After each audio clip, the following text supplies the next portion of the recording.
Yeah, so I saw The Matrix Resurrections again. For the second time. I can't do that voice the entire time. But I did see The Matrix Resurrections again. I saw it online. I saw it on HBO Max when it came out, so I could skip through the boring scenes. But in watching it a second time, did it get any better? Well, first of all, I am going to give you a spoiler warning. I don't even know if I'm going to title this Spoiler Talk. Maybe just title it, I Saw The Matrix Resurrections for a second time. I don't know. Regardless, I am going to talk about more spoilerish stuff that I couldn't talk about in my spoiler-free review, so you've been warned. Also, I promise I will not use the term meta at all in this video. You've heard it enough.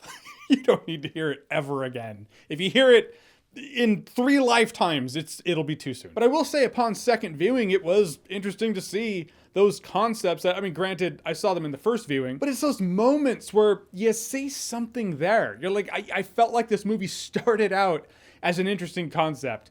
Probably a back and forth between the Wachowskis back in 2003. It's like, oh, if we were going to do Matrix 4, what would we do? And then they both amicably decided on the smart choice, which was, there is no Matrix 4. It's a trilogy and it's done. But here we are. But this movie does start out with an interesting concept. I won't lie, I was the most engaged with The Matrix Resurrections at the prospect of everything we saw in the original trilogy being a video game. I don't know if that was the way it was. Maybe it would have pissed me off. But it was a thing where I was like, whoa, this looks bold.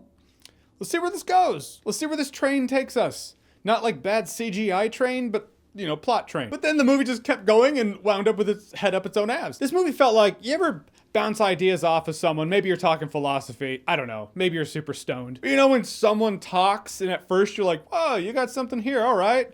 Let's see what you have to say. And then they just keep talking and you're like, oh no, you're just making shit up. That's what this movie felt like to me. It's a thing that actually the Matrix sequels do suffer from. The first Matrix is, I think, flawless. It's an imaginative telling that's self-contained. They probably didn't think they were gonna get sequels, so it works in that self-contained way. It's created to be so. It's all right, they needed to make a trilogy, so they add things to the lore. They do a couple retcons. I say retcons because, you know, in the first Matrix, they were like, oh, EMP is the only thing we have against the machines. Also, we have mechs and very big guns, you know, that exist too.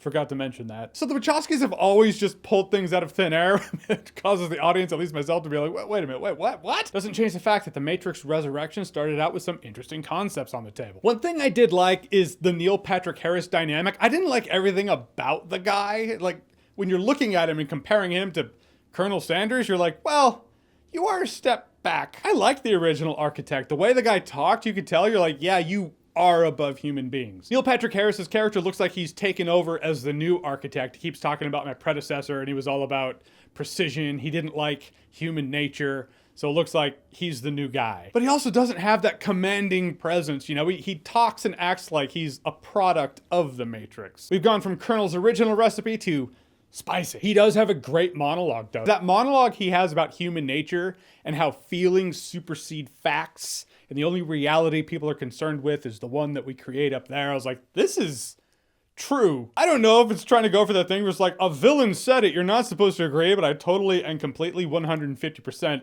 do agree, so I don't know what to say. It's like when the Joker talks about things going according to plan. I'm like, well, he's not wrong. I like it when villains see more clearly in movies than the heroes, and I thought that monologue was as real as it gets. The IO stuff drags on. You see some neat things about how machines and humans have worked together, absolutely, but the movie undeniably slows down to the point where I know for a fact you don't want to hear me talk about it, so we're gonna move on. It was actually neat to see Jada Pinkett Smith's character back, Niobe, because whenever I see an old character that used to be a young character, there's decades in between, I'm always like, what happened with them? You made strawberries, that's cool. I wonder if the strawberries tasted like strawberries in The Matrix, though. You think about that? That's the thing that the first Matrix also did, that this movie didn't do, is that it had a great thought experiment broken down in a very simple way. How did the machines know what tasty wheat tasted like? Maybe they didn't know what to make chicken taste like, which is why chicken tastes like everything. I was always pissed that he got hushed like Mouse, shut up. I was like, wait. The kid's got a point. Let's hear him out. I always liked that argument. It would have been kind of cool to go the next step with this. Maybe the strawberry tasted like a strawberry, but not exactly. Like it tasted like strawberry-ish, maybe a little off. I get that, you know, they're working with the machines. The machines are probably like, yeah, this is created from the data from the Matrix, so it's gonna taste the same. But maybe not exactly. No copy is identical. Maybe it tastes a little off. but we'll never know. I've officially monologued too much about strawberries, but they are an excellent source of fiber. The thing in this movie that was blatant nostalgia bait, that was in this movie for no reason other than nostalgia, was the Merovingian. Hey, I like the Merv as much as the next guy. Best part of the Matrix sequels? Absolutely, is the way I say it. But he clocks into this movie for about a minute and a half for nothing. Having him in this movie did nothing for the plot. Might as well have just had him come in and be like, member? Having him in here was just absolutely shoehorned in, and it was the epitome of member berry. Also, Merovingian sounded like Skeletor in this movie. Yeah, He-Man is a 4. Maybe they'll have him in the fifth one. Maybe they'll have him back, and he won't look like he just escaped from fucking Jumanji. But the biggest thing about this movie that stands out is not only some of the CGI, you're like, that's the best you got, the Matrix, that had a vision.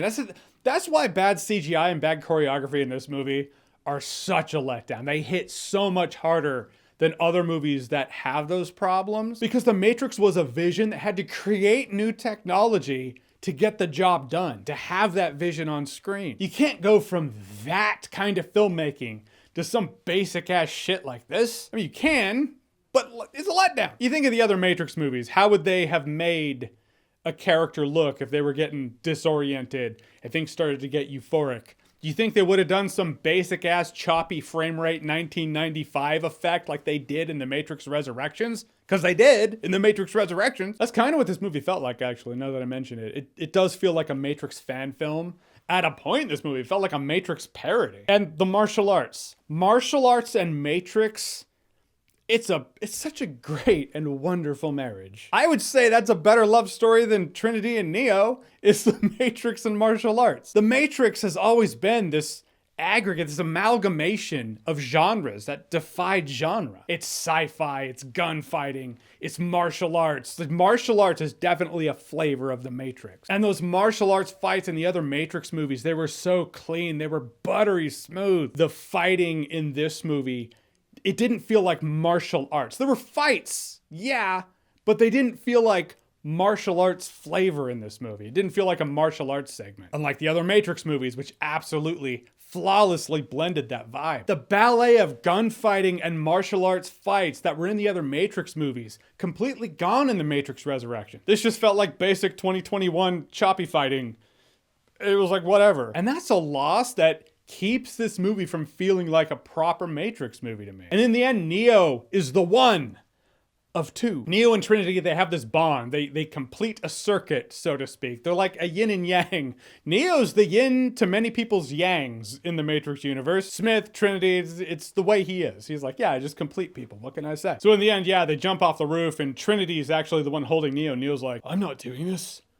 Are you doing this? And then Trinity flies off with Neo, signaling the end of this action sequence that's pretty forgettable. So now after Trinity remembers who she is, she has the power of the one. Neo has the power of the one and she has the power of the one. They're both the ones, which I guess individually makes them each the 0.5s. She goes to NPH and she can kill them and then bring them back to life. They're both Matrix gods now. Point is, at the end, they fly off past the camera. They're both going to become Matrix gods, which is kind of how it ended with Neo, which means it won't end here, though it could. There's going to be more to tell that they want to show. This movie, to me, it's not completely terrible. It's just a messy, convoluted piece of 2021 Hollywood. It's absolutely what you would expect from modern Hollywood. A soulless cash grab built on the back of a greater film. I mean, this movie does ironically address the entertainment industry's tendency to force creators to make a sequel against their will. Forced sequels happens all the time. Neo has a dialogue in here where the dude's like, well, Warner Brothers, they're forcing us to make a fourth Matrix. With or without us, it's going to happen.